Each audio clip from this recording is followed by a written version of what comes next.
আমার ইন্দ্রজিৎ কোনোদিন রাত্রে বাইরে রাত কাটায় না, ঠিক আছে? একটু ভীতু, খুবই ভীতু।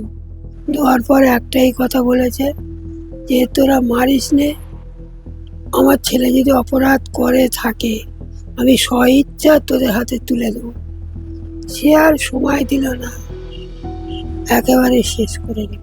This is the mother of Indrajit Mondol, an auto driver who was lynched to death after local residents recovered the body of the 11-year-old girl in Bengal's Baruipur.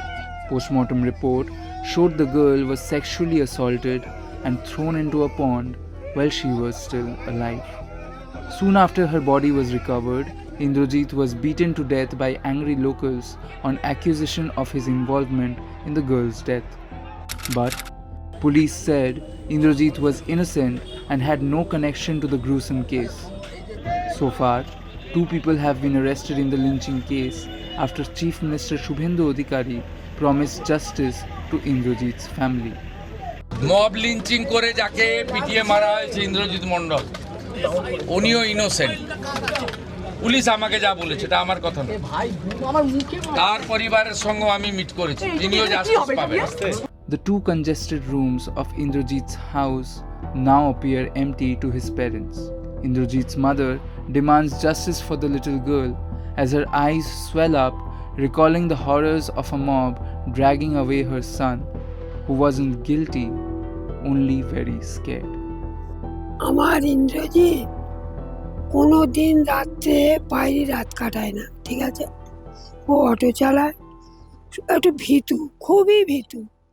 কোনো কিছুই হয়নি। সকালবেলা কটা লোক এসে ঘুরে ঘাড়ে গেল, তার অনেক কিছু লোক বেলার দিকে গেল। সকালবেলা আমার ছেলে ওই ঘরে বসেছিল, তা বললে তোমার ছেলের সঙ্গে ও অত ভিড়েও যেতে চায়, একটা ভয় তো আছে। তা বললে কি দরকার? তোর বাবা বললে তা আমার ছেলের আমি দিচ্ছি, আমি বার করে দিচ্ছি।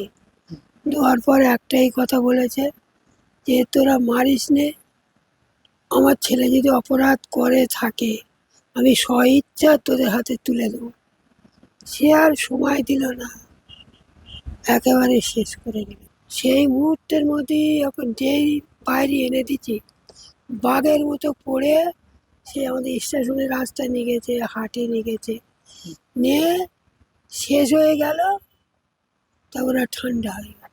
আমি এসে কিছু বুঝি না বাবা, ওইটুকুই জানি ওর বাবা বলেছে বেরো না, আমার ছেলে যদি দোষ থাকে আমি নিজে হাতে তোমার তুলে দেবো।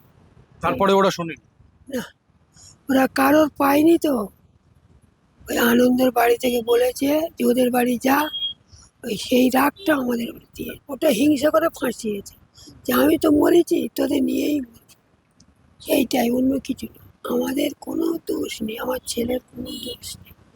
বারবার বলেছি এ ভীতু ছেলে, এ সাহস বলতে কিছু নেই।